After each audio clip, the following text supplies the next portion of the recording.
আগের থেকে অনেক বেশি রঙিন মনে হচ্ছে। সুখে সুখে ডানা ঝাপটাতে ইচ্ছে করছে। আয়নার সামনে দাঁড়িয়ে যে কত রকম অঙ্গভঙ্গি করেছে তাতে ছাড়া কেউ জানে না। ঠোঁটের কার্নিশে রিন রিনের সুরে সারাক্ষণ গান বাজে, মুখে মুচকি হাসি লেগেই থাকে। গতকাল রাতের মধুর স্মৃতি মনে হয়ে গা শিরশিরে অনুভূতি হচ্ছে, অথচ তাদের মাঝে খারাপ কিছু হয়নি, হয়েছে ভাবের আদান প্রদান। এই ভাবের আদান প্রদানে যে হাজারো অনুভূতির বহর লুকিয়ে আছে, যা দেখে ক্ষণে ক্ষণে লজ্জা দিচ্ছে, কাঁপিয়ে দিচ্ছে জাঙ্কুকের পাখির সর্বাঙ্গ। তেজ চোখ বন্ধ করে বিছানার উপর পড়ে থাকে, চোখে ভাসে গতকালের মুহূর্তগুলো। ভালোবাসি গেঞ্জি চোর। তে বোধহয় এতটাও অবাক হতো না যতটা অবাক হয়েছে জাঙ্কুকের এই স্বীকারোক্তি শুনে। অবাকের পাশাপাশি লজ্জা চেপে ধরেছে তাকে। এতদিন যাকে পাগলের মতো একান্ত নিজের করে চেয়েছে, তার কাছে একটু ভালোবাসা পাওয়ার জন্য ডাঙায় ওঠা মাছের মতো চটপট করেছে। আজকে সে কাঙ্ক্ষিত মানুষের মুখ দিয়ে ভালোবাসার শব্দগুলো শোনার পর লজ্জায় তের হাত পা ঠান্ডা হয়ে আসে। একই সাথে খুশিতে পেখম মেলে মন। কোনো কথা বলার শক্তি হারিয়ে ট্যাপ ট্যাপ করে তাকিয়ে থাকে। কি হলো? তাই নিজেকে ধাতস্থ করে, এখন চুপ থাকার সময় না, এখন কথা বলার সময়। সে বুঝতে পারে না তার এত লজ্জা আসলো কই থেকে। শুকনো ঢোক গিলে গলা ভিজাতে চাই, তারপর থেমে থেমে বলল, সত্যি? আমাকে কি মিথ্যুক মনে হয়? না, এতদিন তো এটা শোনার জন্য বেশ কসরত করেছো, এখন এই সত্য মিথ্যা যাচাই করছো কেন? যাচাই করব কেন?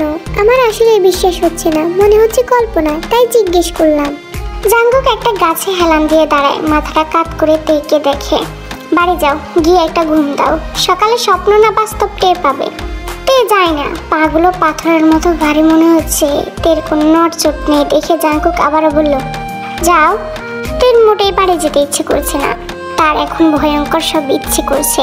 ভয়ঙ্কর ইচ্ছেটা হচ্ছে জাঙ্কুক তার সদ্য স্বীকৃতি দেয়া প্রেমিক পুরুষকে শক্ত করে আষ্টে পৃষ্ঠে জড়িয়ে ধরতে ইচ্ছে করছে, কিন্তু সাহসে কুলাচ্ছে না। সেবার জড়িয়ে ধরাতে যে থাপ্পড়টাই না দিয়েছিল, এখনো মনে হলে তার কান টন টন করে ওঠে।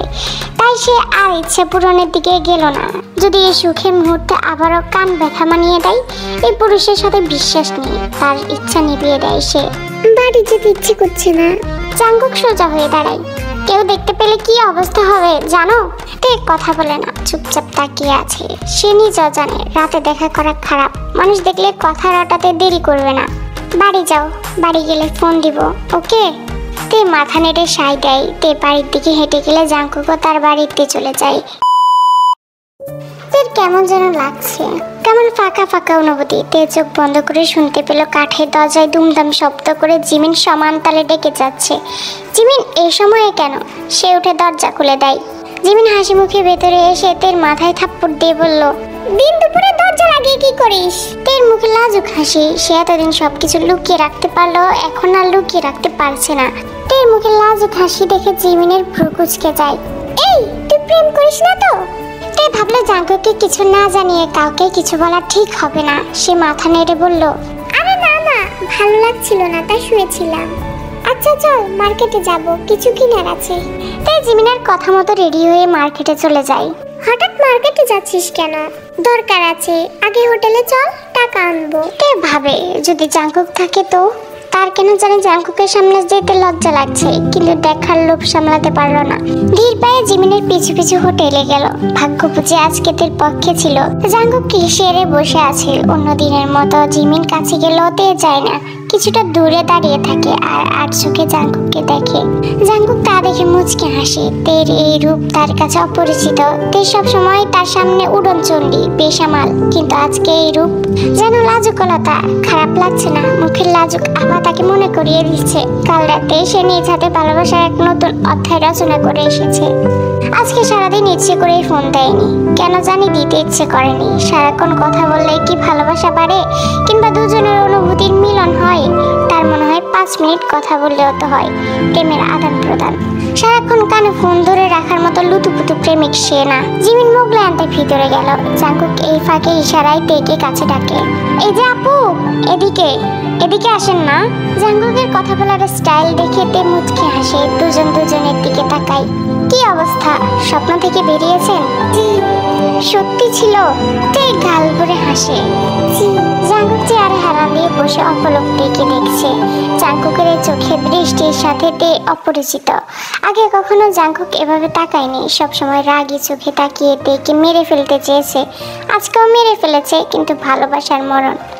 এমন গভীর চোখে দৃষ্টি সরিয়ে তে হোটেলের বাইরে চলে আসে। সাথে সাথেই ফোনটা তীক্ষ্ণ স্বরে চেঁচিয়ে ওঠে।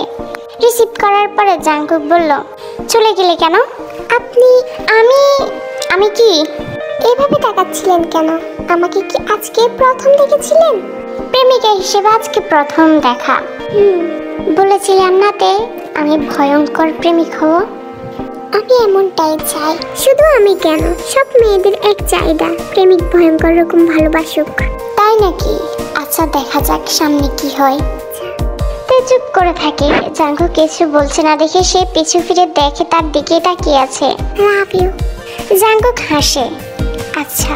জাঙ্কুকের হাসিতে তে বরাবরের মতো মুগ্ধ, কিন্তু আচ্ছা তো তার উত্তর না, মনটা অন্য কিছু শোনার জন্য মুখে আছে। সে আবারও বলল, আই লাভ ইউ। আচ্ছা। এটার উত্তর এটা না তো। কোনটা? আপনি জানেন না? না, তুমি শিখিয়ে দেবে। তে বুঝতে পারে জাঙ্কুক দুষ্টুমি করছে। আচ্ছা, বলতে হবে না। আরে রাগ করলে নাকি? কিসের উত্তর দিব বলো? Love you. Love you too. পাখি। এমন মায়াময় কণ্ঠ শুনে নিজেকে কি ঠিক রাখা যায়? তের ইচ্ছে হলো মরে যেতে, সুখে সুখে দূর আকাশে উড়ে যেতে। ইস, ভালোবাসা এত শান্তির কেন? জাঙ্কুকটা এত আদুরে কেন? তের বুকটা এত কাঁপছে কেন? প্রেমে পড়লে কি সবারই এমন হয়? জিমিন এসে বলল, দোস্ত, আগুন গরম এনেছি, খেতে যা লাগবে না, খেলে শেষ হয়ে যাবে।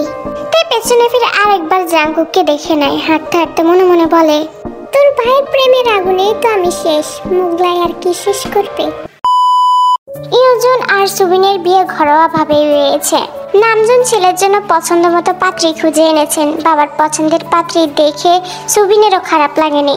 তার পছন্দ হওয়াতেই বিয়ে হয়েছে।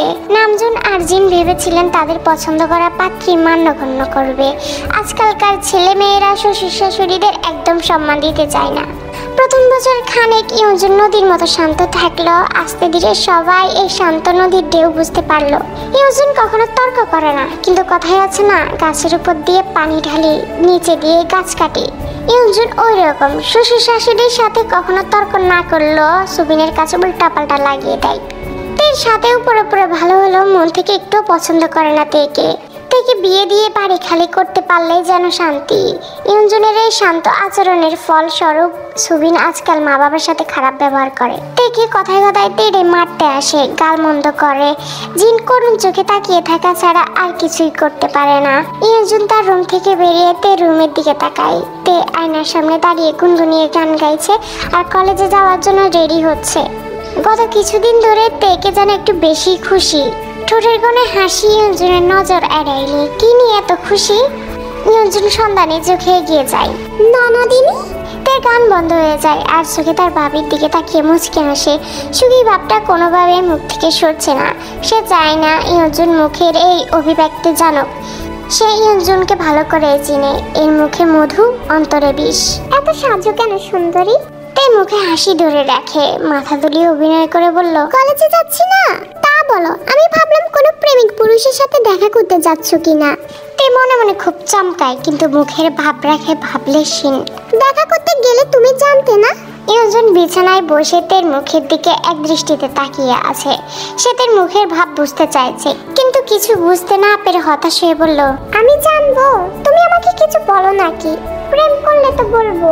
প্রেম করো না, বললেই হলো। বিশ্বাস করি না আমি। আসলে আমাকেই তো বলবে, আমি তোমার সুপারিশ করব। আমাকে ছাড়া আগাতে পারবে নাকি? অবশ্যই বলবো। তে কলেজে চলে গেল। ইয়োজুন বসা থেকে ওঠে না। তার মন বলছে তে প্রেম করছে। এই বয়সটা সে পার করে এসেছে। এমন উতাল পাতাল করা মানেই কাহিনী আছে। ইয়োজুনের ইচ্ছে হলো সুবিনকে বলে দেয়। তারপর ইচ্ছে মতো একটা মার দিক। ননদটাকে তার কালসাপ মনে হয়। অসহ্য। তে রাস্তায় এসে দাঁড়ায়। আজকে জিমিনের আগে সে চলে এসেছে। ব্যাগ থেকে মোবাইল বের করে জিমিনকে ফোন দেয়। জিমিন জানায় সে নানা বাড়ি থেকে কলেজে যাবে। অগত্যাতে একা একাই কলেজের দিকে হাঁটে। হাঁটার এক পর্যায়ে বোগাম এসে যোগ দেয়। তে হাসি মুখে বোগামের সাথে কথা বলছে, অথচ বোগাম কেন জানি নিশ্চুপ উসখুস করছে। তে তে প্রথম থেকে বোগামকে লক্ষ্য করেছে, কিন্তু মুখে কিছু বলছে না। হঠাৎ বোগাম তের পথ আটকে দাঁড়ায়। তে জিজ্ঞাসু চোখে তাকালে বোগাম হটবট করে বলল, ভালোবাসিতে আজকে একা পেয়ে সত্যি নিজের অনুভূতি আটকাতে পারছি না। প্লিজ বন্ধু হিসেবে না দেখে জীবন সঙ্গী হিসেবে দেখো প্লিজ। তে জানতো বোগাম তাকে পছন্দ করে, কিন্তু এভাবে বলার সাহস পাবে ভাবেনি। কিন্তু সে কিছু বলছে না, তার মুখে মুচকি হাসি, হি হি করে হাসছে না, এটাই তো অনেক। হাসার মূল কারণ হলো জাংকুক বোগামের থেকে হাত দুয়েক দূরে রক্তলাল চোখে তার দিকে তাকিয়ে আছে। বোগামের বলা সবগুলো কথাই ভালো মতো জাংকুকের কর্ণগোচর হয়েছে। তেকে এভাবে হাসতে দেখে বোগাম অবাক হয়। এভাবে হাসছো কেন? আমার জীবন সঙ্গী হবে, জবাব দাও। তে কিছু বলার আগে জাংকুক বোগামের কাঁধে হাত রাখে। জবাবটা আমি দিই? এমন রোমান্টিক মুহূর্তে এমন দামড়া ছেলের উপস্থিতি টের পেয়ে বোগাম বিরক্ত হয়। ব্রুকুচকে জাংকুকের মনোভাব বোঝার চেষ্টা করে। কাঁধের অংশে হাতের চাপ তীব্র হচ্ছে, সে সরে দাঁড়ায়। গম্ভীর মুখ জাংকুককে এমন রক্তলাল চোখে তাকিয়ে থাকতে দেখে কেমন ভয় লাগে। তে তো ওনার বোন না, তাহলে এই বাধা প্রদানের মানে কি? জাংকুক ভাই, কি বোগাম পড়ালেখা বাদ দিয়ে রাস্তাঘাটে মেয়েদের বিরক্ত করা শুরু করলে নাকি? না ভাই, পড়ার জন্য কলেজে যাচ্ছিলাম। তেকে এসব বললে কেন? এখন এসবের সময়? তেও আমাকে পছন্দ করে তাই। জাংকুক সোজা রাগি চোখে তের দিকে তাকায়। এই মেয়েটা ভারী ধুরন্ধর। ভালোবাসি বলার পর থেকে কেমন নাকে দড়ি লাগিয়ে ঘোরানোর টাইপ ভাব নেয়। আর এখন কিনা রাস্তায় দাঁড়িয়ে প্রপোজ খাওয়া হচ্ছে। দেখো কেমন শয়তানের মতো হাসে। সে চোখ পাকিয়ে বড় বড় করে তাকায়। কি তে, পছন্দ করো? তের মুখে তখনও মিটি মিটি হাসে। জাংকুকের এই রাগী চেহারা তার কাছে ভালো লাগছে, কিন্তু এই প্রশ্নের জবাব উল্টাপাল্টা দিলেই সমস্যা হয়ে যাবে, যাতে চায় না। জাংকুক তার কাছে কোহিনূরের মতো দামি, যা সে অনেক সাধনার পরে নিজের আয়ত্তে আনতে পেরেছে। সুতরাং এখন এসব হেলাফেলায় জাংকুকের মন ক্ষুণ্ণ করা যাবে না। তে মুখের ভাব সিরিয়াস করে মাথা নেড়ে বলল, না না, আমি পছন্দ টছন্দ করি না, ও মিথ্যা বলছে। জাংকুক বোগামের দিকে তাকিয়ে বলল, শুনলে তো, খালি খালি মেয়েদের বিরক্ত করা ছেড়ে দাও, যাও কলেজে যাও। বোগাম দুঃখী চোখে তের দিকে তাকায়, তারপর আস্তে করে কলেজের দিকে চলে যায়। বোগাম চলে যাওয়ার পরে জাংকুক তের দিকে তাকায়। কিছু না বলে হনহনিয়ে চলে যায় সে। তে কয়েকবার পিছু ডাকে, কিন্তু তাকাই না। ফোন দিলে জাংকুক ফোন কেটে কাটা কাটা অক্ষরে লেখে, ফোন দিবে না। জাংকুক তার জীবনে আদর ভালোবাসা কমই পেয়েছে। সারা জীবন তুচ্ছ তাচ্ছিল্য পেয়ে জীবন কাটিয়ে দিচ্ছে। সবাই যখন এমন করতো তখন জাংকুক বুঝে গিয়েছিল যে তার আর ভালোবাসা পাওয়া হবে না। সে চুপ হয়ে গিয়েছিল। মা না থাকলে যেন কারো আদর পাওয়া উচিত না। জাংকুক এভাবেই জীবনে 30টা বছর পার করে দিয়েছে। হঠাৎ করে তের এমন পাগলামি, মন কেমন করা ভালোবাসা তার কাছে কেমন দমবন্ধ লাগে। এত পাগল পাগল উড়ো আদর যে তার কামনারও বাইরে ছিল। জন্ম থেকে অবহেলা পেয়ে আসায় জাংকুকের অভ্যেস। হঠাৎ করে তে এই অভ্যেসের পরিবর্তন করে দিচ্ছে। এই যে এখন বাজে রাত 2টা, তে অনবরত ফোন মেসেজ দিয়ে যাচ্ছে। কেন এত গুরুত্ব দিতে হবে? এত ভালোবাসতে হবে কেন? মেয়েটা হয়তো ভাবছে সকালের ঘটনাটাকে ভিত্তি করে সে ফোন ধরছে না, কিন্তু আসল কারণ হচ্ছে সে ব্যস্ত ছিল। সে বিবশ চোখে তাকিয়ে ফোন রিসিভ করে বালিকার কণ্ঠে কান্নার শব্দ শুনতে পায়। জাংকুক চোখ বন্ধ করে শুয়ে থাকে। মেয়েটা এমন কেন? কি চাই ও? অন্য সব প্রেমিকদের মতো সারাদিন ফোন দেয় না বলেই এই কান্না, নাকি বোগামের সাথে দেখে কিঞ্চিত রাগ দেখিয়েছে বলেই এই কান্না? জাংকুক বেশ কিছুক্ষণ চুপ থাকে। তুমি কান্না ছাড়া আর কিছু পারো তে? সেই সন্ধ্যা থেকে জাংকুককে ফোন দিয়ে যাচ্ছে, অথচ লোকটা ফোন ধরার কোনো নামগন্ধ নিচ্ছে না। সে আসলে বোগামকে পছন্দ করে না। মানুষের মনে কি চলে তা কি কেউ জানতে পারে? এর শাস্তি তাকে কেন দেওয়া হচ্ছে? জাংকুক ফোন দেয় না, অন্য সবার মতো আদরে করে ডাকে না। সব মিলিয়ে তে ঠোঁট ফুলিয়ে কান্না আসে। তার অবুঝ মন বেশি বেশি ভালোবাসা পাওয়ার জন্য ছটফট করে। জাংকুকের গলার স্বর শুনেই শান্তি লাগে। কতগুলো ফোন দিয়েছি, ব্যস্ত ছিলাম। আমি সত্যি সত্যি বোগামের ব্যাপারে কিছু জানতাম না, আমাকে বিশ্বাস করেন প্লিজ। করি। তে কথা বলে না, চুপচাপ কাঁদে। এই ছেলেটাকে ভালোবেসে তার মন ভরে না, একটুও না। শোনেন, বলো। আপনি আমাকে ফোন দেন না কেন? কই ফোন দেই না, এই যে এখন ফোন দিলাম, কথা হচ্ছে না?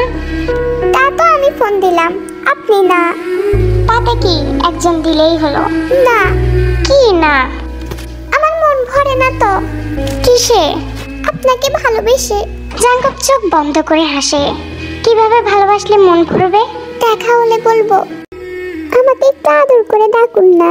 জাঙ্কুক জানে যে তে জেদি, নিজের জিনিস জোর করে আদায় করে নিতে পারে। সে আসলে প্রেমিক হিসেবে আদর মাখা সুরে ডাকে না, অথচ মেয়েরা এমনই চাই।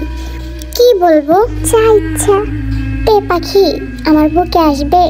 চিচি, প্রথম ডাকে কাছে নিয়ে ঠান্ডা। কি করব, 30 বছরের পুরুষের থেকে আর কি শুনবে? আমার তো বয়সটাই কাছে ডাকার।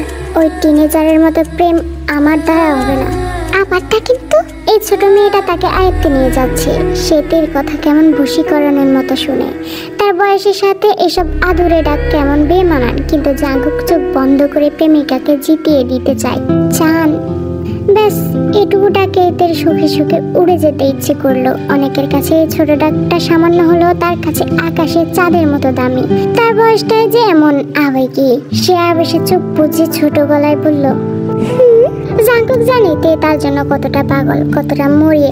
তেকে সামান্য কথাতে যদি সুখে সুখী করা যায় তাহলে সে রাজি। গলায় মধু মিশিয়ে মধুরাজা ঝংকার তুলে, আমার পাখি কি জানে আমি আমার চুড়োর পাখিকে কত ভালোবাসি? তে ভ্যা ভ্যা করে কেঁদে দেয়। জানি তো। এটুকু সুখে কেউ কেঁদে দিতে পারে? দেখে যদি জাঙ্কুক নিজের সর্বস্ব উজাড় করে ভালোবাসে তাহলে মেয়েটাকে সুখে সুখে স্ট্রোক করে ফেলবে নাকি? কাঁদে কেন? তে সন্তর্পণে জাঙ্কুকের এই প্রশ্ন এড়িয়ে যায়। আপনি আমার রাজা, মধু রাজা।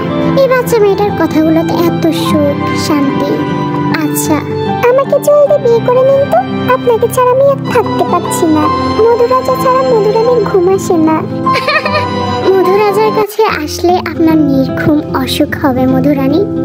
কেউ একজন খুব গোপনে তের দরজার পাশ থেকে সরে যায়। ওদিকে তে ভাসে, ভীষণ ঝড় ওঠা সাগরে হাবুডুবু খেয়ে ভাসে। ইস, এভাবে যদি আজীবন ভাসতে পারতো।